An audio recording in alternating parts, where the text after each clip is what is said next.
संदीप ने अपनी माँ के कहने पर गांव में शादी कर ली थी। लड़की का नाम था सुनीता। माँ का कहना था एकदम मॉडर्न बहू नहीं होनी चाहिए, लेकिन उन्हें नहीं पता था कि गांव से आने वाली बहू सुंदर सुशील तो होगी और उसको गांव से बाहर भी निकाल लाएंगे, लेकिन उसके अंदर का गांव कैसे बाहर निकलेगा। शादी के कुछ दिन बाद, माँ टिफिन तो देना जरा।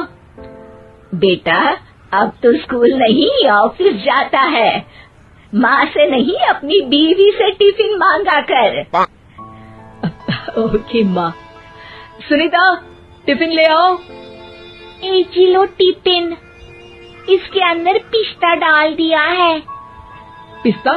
पिस्ता क्यों? सास जी ने बोला था ना कि आपको पिस्ता बहुत पसंद है। ओहो, मैंने पिस्ता नहीं पास्ता बोला था, पास्ता। पास्ता? कहीं होता है पास्ता? अरे बेटी तू रहने दे, मैं बना दूंगी। अच्छा किया कि पाव भाजी बनाने का नहीं बोला, वरना किसी के पाव बना देती है। सुनीता को बुरा लगता है, लेकिन उसकी नादान हरकतें कम नहीं होती। ऐसे ही एक दिन, अरे तुमने ये क्या लगाया है? अरे आप वो फूस फूस करके लगाते हैं ना, वही। डियो? का दियो? किसको दियो? अरे वही ना जिससे खुशबू आती है।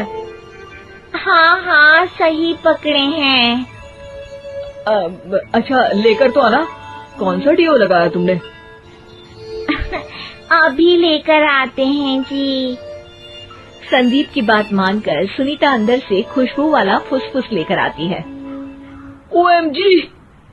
OMG मतलब ओ माय गणेश ना।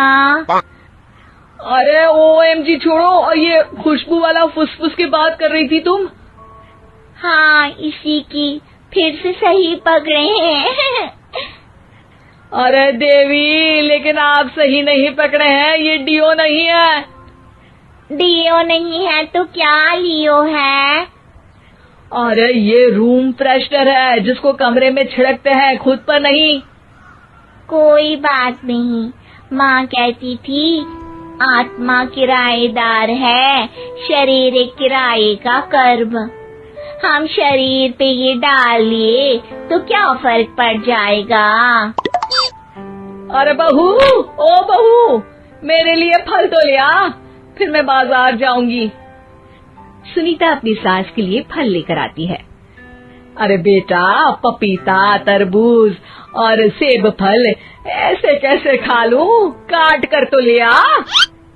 माँ जी, मेरे गांव में तो खेत से उठा के सीधा खा लेते हैं। अरे ये तेरा गांव नहीं है ना। अरे संदीप, तू ही कुछ समझा देना इसको बेटा। मैं कैसे समझाऊं माँ, ये तो माइक्रोवेव को भी भट्टी बोलती है। कल मैंने बोला हाय कैसी हो, तो बोलती है किसी को हाय नहीं लगानी चाहिए। अरे सुनीता, तेरा क्या होगा? अभी तो कैसे बताऊं माँ जी, अभी हम कुछ करेंगे फिर पता चलेगा क्या होगा, लड़का या लड़की। हे भगवान, कहाँ से आ गई है? रामपुर से जी, आप ही तो लेकर आए थे मुझे। अरे मुझे माफ कर दो। पहले कोई गलती तो करिए जी, आपकी तो सारी गलती माफ कर देंगे हम। हाँ अरे बहू, मेरी बात सुन। फल यानी कि फ्रूट जब भी लाए ना तो काट कर लाना, ठीक है? जी ठीक है माँ जी, फल यानी फ्रूट यानी काट के लाऊंगी।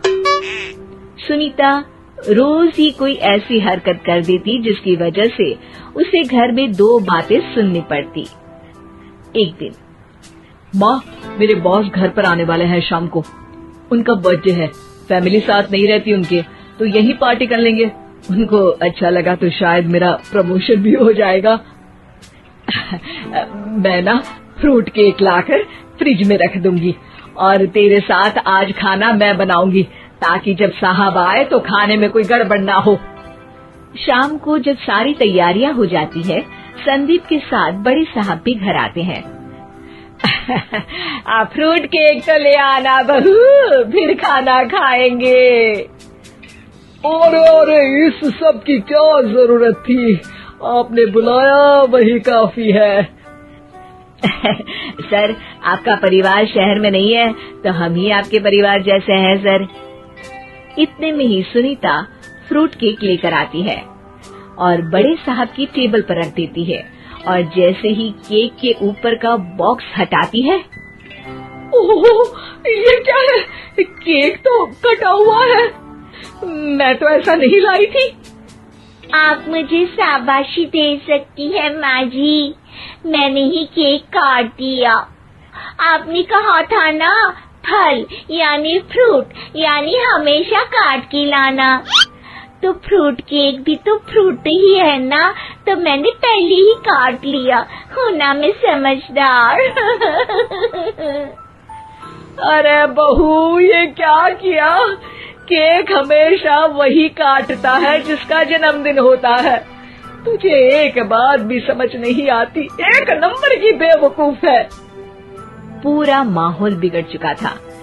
संदीप को लगने लगा था कि साहब उसे प्रमोशन तो दूर की बात है, कहीं डिमोशन ना दे दे, लेकिन साहब बीच में ही बोल पड़ते हैं। अरे कोई बात नहीं, ये इनकी बेवकूफी नहीं है, इनका भोलापन है। बेटा, आप कहाँ से हो? रामपुर गांव से। अरे वाह, गांव से?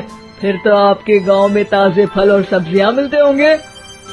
हाँ, सही पकड़े हैं, हम तो काटते भी नहीं, सीधा खा लेते हैं।